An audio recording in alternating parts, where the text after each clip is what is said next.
watching, viewing, and subscribing. So this last week, honestly, has been one of the best weeks in my opinion in terms of school-wise. I was able to pass 2 tests back to back, which is something very rare for me, and I'm very happy about that. I have turned in massive reports and exams, done exams that truly have taken a lot out of me, not gonna lie. And all of this leading up to my graduation on June 8th. And now I'm recording a new episode today. It was supposed to be yesterday, but we're recording it today. Feeling very good about that. So now, without further ado, let me introduce our guest. She is a fashion lifestyle speaker and BJJ content creator, having amassed over 33,000 followers on her Instagram and 1.3 million followers on her TikTok. You might know her from her famous therapy time videos and much, much more. Please welcome Kyah Barret. Hi. Hi, how's it going? It is going good. It's going great. Feeling good. That's good. Is this your first podcast you've done? Well, like being a guest on somebody else's. Yes. Well, that's awesome to hear. We're very honored that you're our first guest, our second guest on it. Thank you. Thank you for having me. It's a huge opportunity. I'm glad that you guys wanted me on it. Yeah, this is we're barely starting, and we're trying to try to establish our own route by like doing one episode a month. So you're luckily our guest for this month. Okay, so I wanted to start with your journey in social media. So obviously you've amassed a lot of following through TikTok. How did you first begin in social media? I started TikTok about 2 years ago. I didn't start taking it serious up until a year and a half ago. I started with goodnight videos. I would do like my word. I would say like goodnight Bubby. And it was because one night I was like, I didn't get a goodnight text. Like I'm sure there's so many other people who didn't get a goodnight text. So let me just give people a goodnight text. And that started going viral. But I didn't want, with my goodnight text, my videos, I wanted to make it more of like a time type of deal. And then that's when I started doing my therapy time videos. And I'm not a licensed therapist at all. I haven't went to school for it, but my craft is more of like this is what I've been through in my life, what I know about, and I'm going to give it to you guys in terms of like therapy time. Making those videos, they just went off the wall and viral here and there and here and there, and then my Instagram too, and now we're just still climbing. So yeah.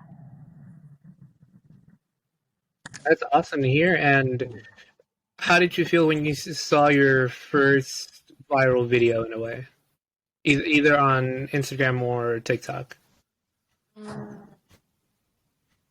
of in shock a little bit. I feel like it doesn't, even till this day, like it doesn't really hit me that I have the following that I have and that the viral videos are as viral as they are. I feel like it feels very surreal. It was very surreal. And obviously, you probably have taken, not in a bad way, but like you probably have gone through a lot of mental stress, like trying to manage your daily life with content creating. So how has the mental stress taken a toll on you, like kind of like on the algorithm of social media? Well, a big reason as to why I do my videos is because I do have really bad anxiety, PTSD, panic disorder, just a lot of disorders basically. And helping other people helps me. So when I make my videos and I see the feedback, I see the comments, and I see how that helps other people, it kind of helps me heal. But also, there is those times where I do have to stick to a posting schedule and I have to post at least 5 times a week on platforms. That it gets very stressful because some days when I am having my anxiety and I am having I can't put out as good of content as I would when I'm doing good because I'm obviously not doing great. And my followers notice when I make videos that aren't as well thought honestly. So mental health days are huge for me, taking days off. Even this past week, like I took a week off because I was kind of getting like burnt out. So I think mental health days are really important. But all in all, everything that I do on social media, I would say, helps me grow and helps my mental health a lot. Well, that's awesome to hear. And I've saw that you've been doing BJJ. How's your journey with that been going? It's amazing. One of my old friends he was a coach actually, and he'd always told me, he was like, "Oh, you should try it, you should try it." And I never listened to him. I was like, no, I don't have time for it. But then I was like, I want to do something in my life for me and not for anybody else, just for me. So I went to a class and I fell like in love with it. It is a physical sport for sure, but it really does help me a lot mentally because I have panic disorder really bad. So with Brazilian Jiu Jitsu, it's like you're putting yourself in a position to be uncomfortable and you have to get your way out of it in a smart way. So it helps me mentally a lot. I'm in love with it. I love it so much. And I definitely plan to keep going and getting better. Do you see yourself taking bigger fights in BJJ if you decide to continue with it? Yeah, it definitely would be for a while. Jiu-jitsu is it's a very complex sport, so I wouldn't want to get into a competition or into a fight without knowing at least something, like and sure about it. So, but yeah, in the future, for sure, yeah. Okay, and how did your first therapy time video help in a way like blast your social media? Like how did it I know you probably mentioned it before, how did it help like grow your following? Well, my first viral, that was pretty much my brand. But when that video did go viral, that is now what I'm known for doing. So um, that was it was pretty much just it was branding. So when my first video went viral, that's when I knew I had these and this form of fashion. Um, it was basically just me creating what my name was going to be for with my first viral video. Okay, and how have you taken in have you if in a way do you consider yourself a social media celebrity? No, actually, I don't. It's so funny because so many people will be like, "Oh, you're famous." That I don't think I am at all. I made it onto famous celebrity like their birthdays and everything. That website that was crazy. But no, I wouldn't.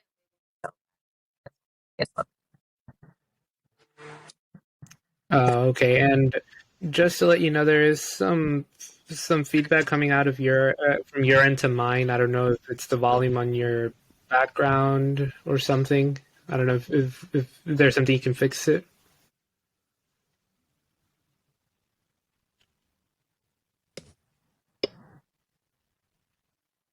Is it better? Yeah, it sounds good. Okay. And what would you say your advice is for people who want to start posting on social media? Because obviously it's something very hard and it takes time to blow up. So like, what is some advice that you would give to people? Definitely stay consistent. Consistency is key. And secondly, there's not a whole bunch of advice to give on it, but the fact of believing because there was a whole year before I even blew up where I was just posting I would only get like 8,000 views max. And I just always constantly told myself like I'm gonna make it. And even now, like I have 1.3 million followers, and that's beautiful and that's a blessing. But I want to make it to 10 million, and I want to make it to 100K on Instagram. It's like just continuously making goals for yourself and believing in yourself and staying. That would be my best advice.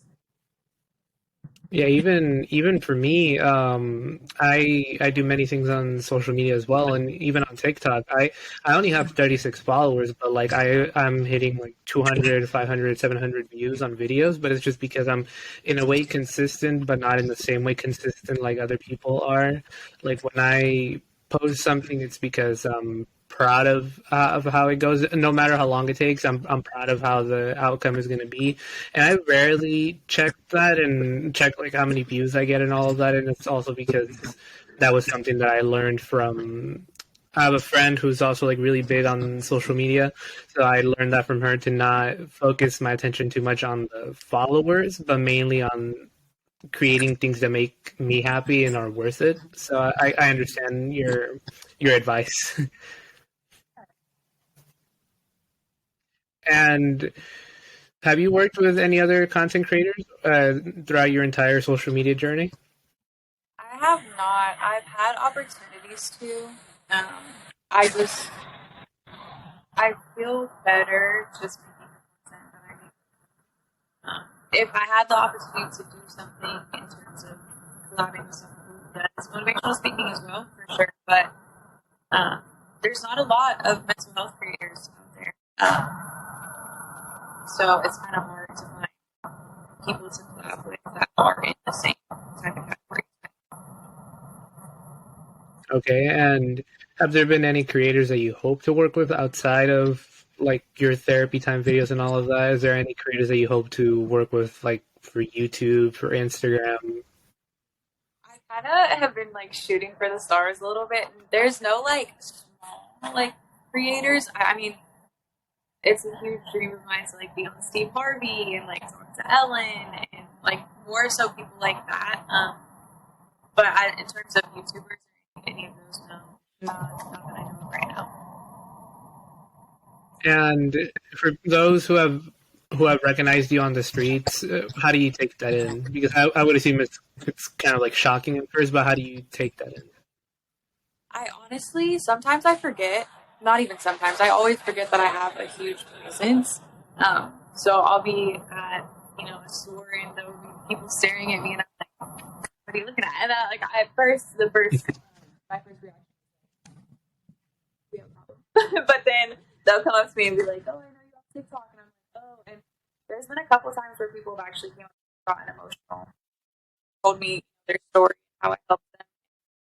It's something that it's a magical moment, and it's those are the moments that actually remind me to keep going and that what I'm doing is actually making it. That's honestly really that's honestly really nice because my friend who I keep talking about, her name is Caitlin. She told me that for her it was something kind of like not in a way shocking, but uh, it felt nice in a way because even though she does a lot, being able to be recognized for her work, or even just in general, being able to be recognized for your work is something that truly means a lot, especially to creators. So I would assume, for me, I've never had to experience that, but I would imagine it's something like nerve wracking at first. So like how you said, like, do people have a problem? Like, why are they looking at me? Things like that. Yeah, definitely get used to it though. But I'm not a huge celebrity, so like it doesn't happen every day. But when it does happen, it's definitely special. Have there been people that recognize you, like when you go to clubs or parties or anything like that, or no? Yes, actually, I went to the club a few months ago, and there was this huge group of people, and they were staring at me, and they were like all looking at their phones and looking up and looking up, and then they came up to me and they were like, "You're Kyah," and I was like, in my head, I was like, "Do I know them from somewhere?" And I didn't, and then they were like, "We watch you." They like all held their phones and were like, "We watch you on TikTok." Da, da, da. And it was funny because after like we were all dancing together, and it was just a really good time. So yeah, there has been people who recognize how clubs and stuff. And over on Instagram, how did that start, and how's that journey been going with you for you? Honestly, I'm still building my Instagram. Right now I'm still considered like a micro influencer on Instagram. I feel like Instagram is a more personal space rather than like TikTok, so it's a lot more nerve wracking to to post the content that I post on TikTok onto Instagram. But right now, I do build on not only Instagram, but as well as YouTube. Like TikTok, they are talking about things that is like a conversation right now. So I'm trying to get all of my 1.3 million, or at least half of that, onto my Instagram. Apparently, that thing with TikTok, it's only for government people. Like, it's not going to be for the creators themselves, but essentially for the people in the government. Like, they're not allowed to, or they're not going to be allowed to have them on their phone. So, like, if you go into the core, into any of these places, you can't have it like on your phone. Well, that's good to know. That's good to know. Yeah. Yeah, I was also confused about that, but once investigating it a little more, it's just for people in the government, so like the president, the vice president, any of the FBI, any of those people, they can't have it on their phones. No taken. No. So you can breathe. We're safe. We're safe. Okay, good. And what are some of the other social medias that you've done other than TikTok and Instagram, and how have those journeys been going?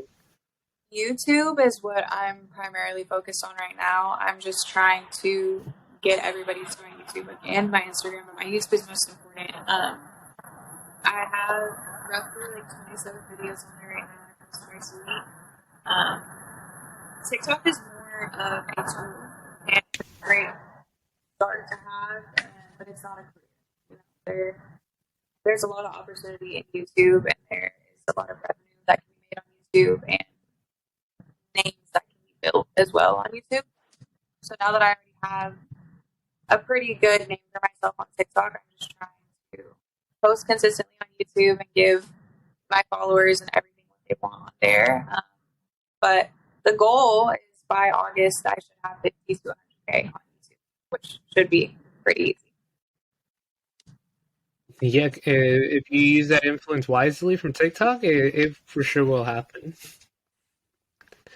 And who have been some of your influences starting in the social media world? Like, who were some of the people that influenced you outside of it to start, and people who influenced you in it to continue going?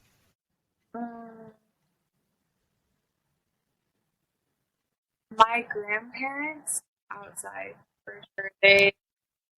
My grandma actually she's a therapist, so she, growing up, she always talked to me in a really kind of way, and her ways have fallen onto me a little bit of having empathy for other people and understanding and wanting to help other people,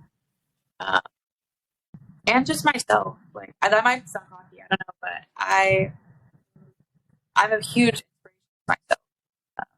Everything that I've been through, and I've always known since I was younger. Like I would be like 11 or 12 years old, telling everyone in my family, like, "I'm gonna be famous one day. Like I'm gonna help people." Blah, blah, blah.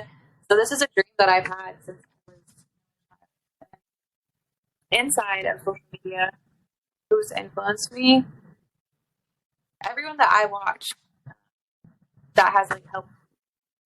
I can't really remember their names at this exact moment, but there's a lot of motivational speakers that I watch who have helped me in some of my lowest days, and I wouldn't have probably been alive today without some of the videos that I used to watch, and that would help me. In terms of personally knowing anyone on social media that has influenced me to keep going, I don't. And how did your grandparents, or especially your grandmother, react to when you first told them about your first viral video? She was actually, since they're older, they don't know exactly like a whole bunch about social media, and she kind of didn't really believe what I was doing at first, and then over the past couple months, she's been looking at my content and seeing the numbers that I have, and they're just, her and my grandpa both are so proud of me, and I'm going so hard like for them. They are a huge part of my life. I want to be able to give them everything that they deserve through what I do. So, It's honestly really sweet. And actually, I was just pulling up your podcast.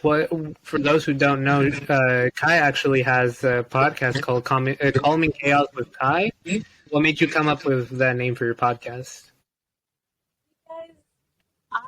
Um, very chaotic. I feel like a lot of people think that just this perfect, like well-rounded individual. I'm actually not at all. I am very chaotic. I do have a lot of day-to-day issues mentally and just in the physical world. But also, who I am is I'm a very calming person through every chaotic thing that I go through. And there's a lot of people and my friends and family who come to me with their chaos, but I somehow manage to calm it. So I was like, calming chaos with Kyah. It's perfect. And how has that journey been going for you with your podcast? How has that been going? I have around 33,000 listeners, which is huge. I remember only starting at like 500, seeing it grow to 3,000, 14,000. Now we're sitting at 33,000.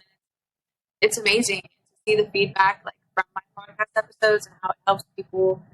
Um, it's a blessing to be able to share my voice and share my knowledge with everyone through my podcast and TikTok. So is your podcast essentially just longer extended videos of your TikToks, but just in podcast form? Or is there a different way you record your TikToks compared to your episodes on Spotify? With my podcast, I don't really say like it's your therapy time. I kind of just start with like a leading sentence, like for example, I'll be like, I feel like we all go through something in life, and I'll take that and then kind of ride throughout the rest of the podcast. I'll talk about things that I've been through, I'm going through, that are going on in the world. A lot of the stuff that I talk about on there is stuff that is not talked about in the world that we live in today, which I also really like. Okay, and do you see your podcast becoming is there like a end goal with it? Do you plan to do it like how we do? Like we're planning to do once every month. So do you see this becoming something long term wise, or do you have like an end goal of when you plan to stop? Last is too. The podcast is something that I really do. There isn't necessarily an end goal with it. I do want to be able to have like a setup and have it a visual podcast, just cool, both listening. But other than that, there's not necessarily an end goal. I just want to share as much as I know. Have there been any people that influenced you to, or any other podcasters that have influenced you to start your own? Emma Chamberlain was a huge, huge person that I looked up to. I listened to her podcast like a lot, and actually, I had plans to start my podcast like a year prior to me actually really starting it, but I just didn't know what I was doing. I didn't know how to set it up, and then one day I was like, okay, the only thing holding me back from this is me. So let me just sit down, do the research on it, and get this started. And I did, and it's been going great ever since. That's honestly amazing. And do you? I know I've mentioned long term wise, and you with goals with the podcast, and you said that you're going to try to do it as long as you can or as it needs to. Do you ever see yourself reaching to the levels of like Joe Rogan or any of those other podcasters, or no? 100%. I think I have like a delusional amount of faith within myself when it comes to my podcast and my YouTube and my TikTok. In my head and in my heart, I see myself becoming a legend when it comes to motivational speaking and helping people. So I think on anything that I do, I want it to be number one and helping people. Yeah, that's honestly one of my most favorite things to do is help people. Because there's usually people out there that don't have many of the same like accessibility to things that we do. So being able to help them honestly means a lot to me. And many of the people that I know that I'm a people's person. Like they say that I could be talking to a stranger, and after talking to them, I become friends with them in like 10 minutes. Exactly. I love that. Okay, and I know, like I just mentioned, long-term wise with your podcast. Now with your YouTube, going back to your YouTube, do you see that becoming a long-term thing as well, or do you have an end goal for that? Definitely a long-term thing for sure. I have so much content that I want to create, like so many videos. I have a whole notebook full of just videos and videos and videos. The hard thing is just staying consistent. I feel like a lot of people think that content creation is easy and that it just doesn't really require any work, but it is very, very, very mentally draining. And the days where you don't, Absolutely. the days where you don't want to do it, you have to. You don't like you're literally in charge of success. And it's easy to. I wouldn't want to say easy, but it's definitely easier to have a 9 to 5 and say, okay, my boss wants me here at this time, so I'm going to go. And you have a schedule, but when you're content creating, it's all on you, and you make your own schedule, and you're honestly stopping a 9 to 5 to start a 24-hour job.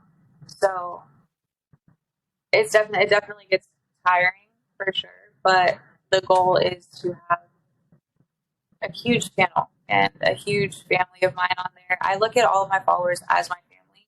I don't like calling them fans. I'll never call my followers or any of my supporters fans. I feel like that's very like demoralizing a little bit in a way, but um, definitely the goal is to have a huge family on there. And do you ever plan to hire like a videographer, an editor, all of that, or do you edit your own things yourself? I edit my own stuff right now, but I do plan on hiring people in the future when I'm larger. Larger on the platform and economical wise, or do you feel like you're more stable on that? Um, large on the platform in terms of right now, I feel like I have it under control. Like there's not too much going on in my career right now that I feel like I help. But when I do reach a point where I'm, at 500,000 where I have meetings or I have this and that, then that's when I'll start the hiring process of getting people to help. I feel like at a certain point, I'm not going to be able to do it all on my own. But And with your catchphrase, it's therapy time. Have you ever thought of turning that into merch and following the likes of other YouTubers that have done the same, or do you see yourself doing something different? so I have two family. Their name is like, and they've asked a lot of people have asked me maybe a shirt and stuff like that or a hoodie. That's definitely a thought that I have in mind. I'm 100%. And who necessarily is your targeted audience when you make all of these different things, either on TikTok, on Instagram, on YouTube, on Spotify? Like, who do you feel is your most convenient targeted audience, or the people that react to it the most? Honestly, I don't have a specific thing. Like, whether you're a man or a woman, whoever you are, I think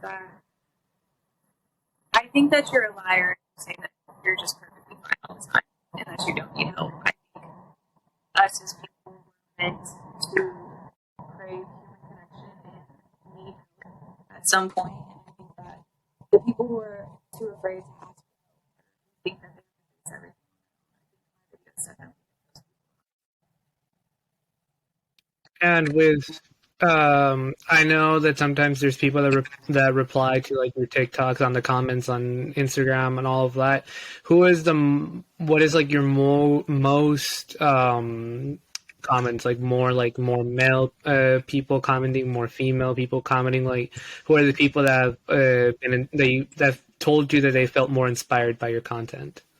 So in the beginning, when I started doing the Night Bubby videos, here's the thing: is when I started doing those, it actually reached the male audience way more than it did the female. But that wasn't my intention. Like my goodnight videos, I wanted to hit anyone who needed it, but it just happened to hit more towards the male audience. Now, I would say there's definitely like a 50-50 with the comments in male and women. So, yeah, it's 50-50 right now, but I think, yeah, 50-50.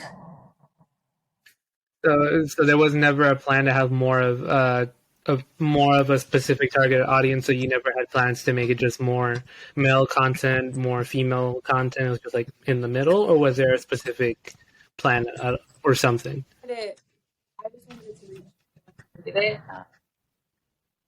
There was never a specific audience that I wanted to like reach, so I just wanted to. So whoever that applies to, yeah. And how has things been going with Twitter? Obviously, Twitter is a very controversial space. So I would assume that you get tons of a variety of comments. So how have things been going with Twitter? Twitter is actually like my smallest platform. I don't have a ton of followers on there at all. I think I only have like 800. I am not on Twitter a lot. Sometimes I like go rant on there or something, but there's a lot of my followers who go to there and they're just really supportive. I don't really say anything too controversial or anything like that. So all around on all my platforms, I get a lot of love from my followers. And that is something very rare to see with the likes of Mr. Beast, who's recently been getting canceled for his things. All of these other people that have fallen into the Twitter trap and they get targeted. So hearing that you get a lot of love on your platforms is something very rare to see. I don't know. What's your opinion on that? Actually, I was just talking to a friend about this. I am very, very fortunate to have the platform that I have. I know, honestly, every creator that I've ever seen has faced some type of like hate. I don't ever get the comments. I don't ever get any bad messages. I'm very fortunate to have the fan base or the followers that I have. They're so amazing and so sweet. I have just nothing but love all over my platforms, and that is a huge blessing because of what the other creators don't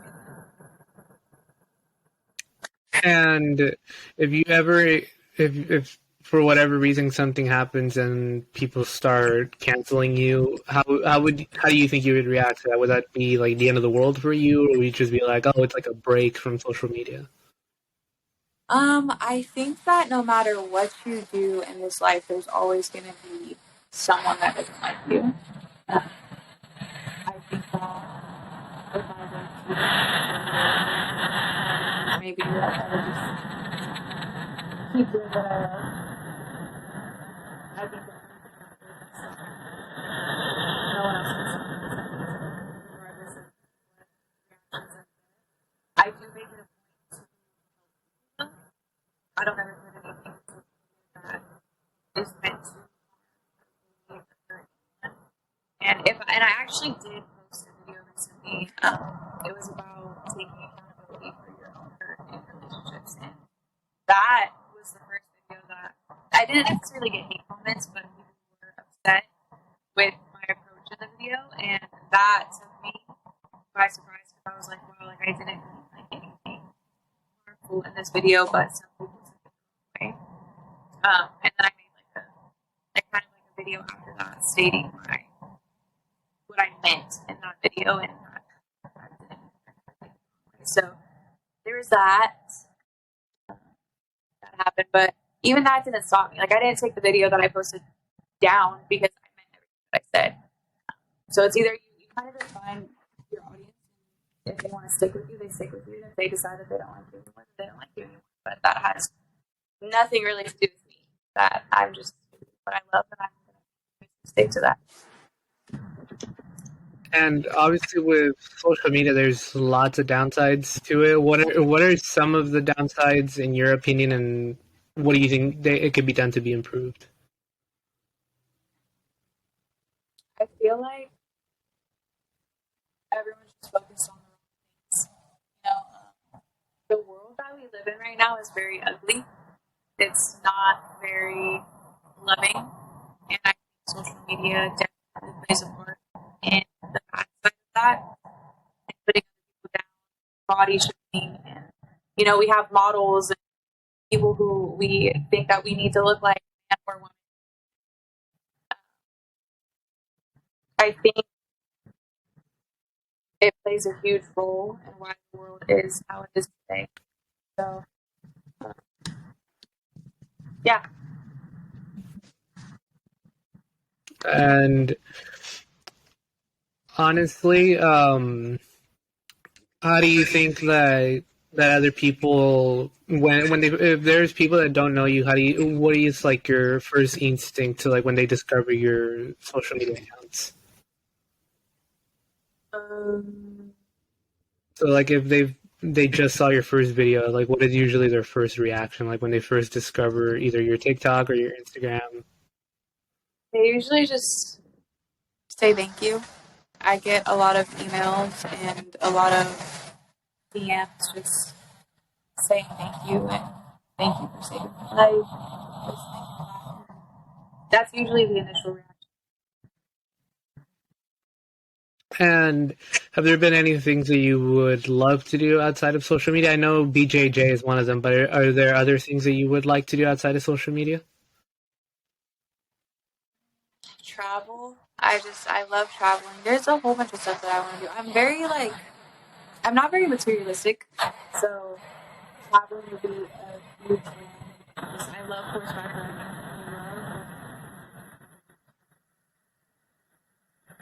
riding. I want to open some sort of like something that I can in business wise in terms of like kids in foster care and people who I don't want people who need help to have to pay for it. You know, so hopefully in the future I will be opening something that people can turn to look into that. In your family, are you the only one that does social media, or are there other members of your family that do it as well? I am pretty much the only one. There's one of my sisters. She has like a boutique shop and stuff, so she does that. But I am the only one who is this big. Yeah. So how would you say your life is compared to somebody else who doesn't do any of the social media thing? Like, would you say your lives are different? They're the same? Like, what do you think? It's very different. It's very, very different. I mean, when I didn't have social media, life was very calming. I didn't have any like expectations of myself. I was kind of just chilling. I was just calm and chilling. But and that's where a lot of other people are. Like a lot of my friends don't understand what I have to do every day and the goals that I have set for myself. Like they don't really get it because they. Which there's. I want to also put this out. There's nothing wrong with wanting to live a regular life. Like if you want to be a doctor, you want to be like that is incredible. But for myself, I have a very extraordinary life plan for myself, which that comes with extraordinary goals and extraordinary measures that I have to take that some people don't understand who are not in the same area of life as I am. So it's definitely different, but yeah. Okay, and now I wanted to dive into something else. So, if you got the chance to travel back like 5 to 10 years ago, when you were, I would say maybe around 14, 15, I could be just when you were like 14 or 15, what would you tell your younger self to prepare for the future? You don't need anyone to love you besides yourself. I would tell her that and to just believe in yourself. That's all. But really, if you believe in yourself, you can do anything, no matter how crazy it is. That is nothing. And now we fast forward to the future, like 5 to 10 years. How do you think your future self would look like? And what would you have accomplished? So much. I think that I have no doubt in my mind that my name is all over the world, and I know that I'm going to be very successful. I know that the pain that I'm going through now, that I went through in my life, it was for a purpose. I know that I'm going to have a beautiful life. And for those who have inspired you, I know you said your grandparents were, especially your grandmother, was one of your biggest inspirations.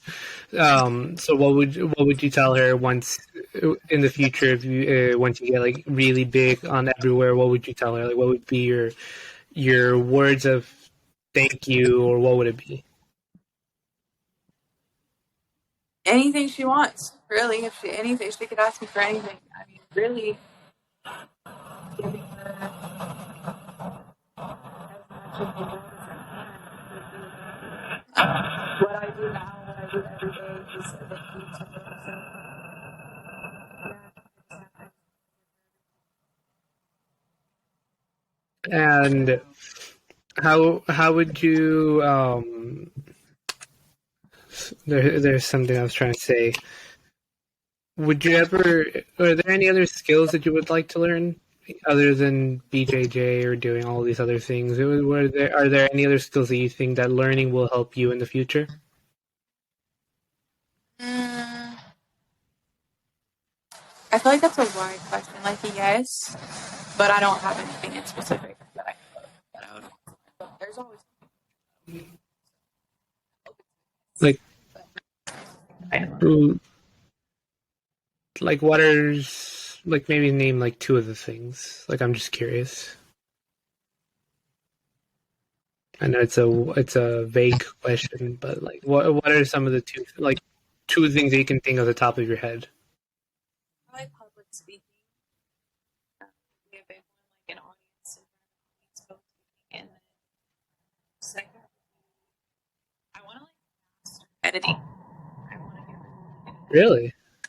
because I'm not suck at it. So that was. Do you get nervous when you do public speaking?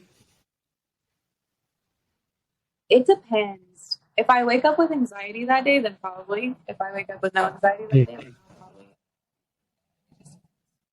How I wake up and how I walk into it. And do you think that for others, especially for me, I would say that when I've had to do presentations, I usually get pretty nervous because it's like there's like a few people looking at you. If you stutter a lot, they'll notice it. If you look down at your phone, if you're reading notes, your flashcards, like they can notice it. Like, what would you say is one of the biggest things that can help people to overcome the fear of public speaking? Truly, this might sound a little bit mean, maybe, but realizing that like messages voice. So if you say one word, or if you're afraid of what people are, none of that matters. No one really cares. You know, they'll maybe care for us, but nobody really cares. The only form of judgment that's important above all is your own. So if you feel like you did good, or if you feel like this is something that you want to do, it's whatever you feel. But the harder that you make yourself, the harder it will be. Okay, and I wanted to touch back on the inspiration subject that I referred to. Have your friends inspired you in any way throughout your social media journey? And if so, how have Um, my best friend, everyone's probably seen him on Instagram. His name is Jason. He has played a huge role in inspiring me. He kind of keeps me going when I can't keep myself going. Also, I don't know if this makes sense, but my friends inspire me because they aren't doing the same thing that I'm doing, but I know the pain that they go through, and I've seen the trauma that they've had to endure, and I see what they go through on a daily basis. So it kind of pushes me to want to make it even more so I could help them, you know? you? Yeah, that made sense. Okay, and lastly, is there anything you would like to tell the audience, our growing audience, hopefully? Just thank you. Like, thank you guys for loving me. Thank you for listening to me. Thank you for supporting me. But the goal right now is to grow on YouTube. So if you're not subscribed to my YouTube, go subscribe. It's Kyah Barret. once a week. And yeah, that's it. Okay, well, that is the end of this episode. Thank you guys for listening and viewing. Kyah, where can people find you for those who don't know? You can find me on TikTok. It is Kyah Barret. You can find me on Instagram, Kyah Barret as well. All my social media is Kyah Barret. Okay, well,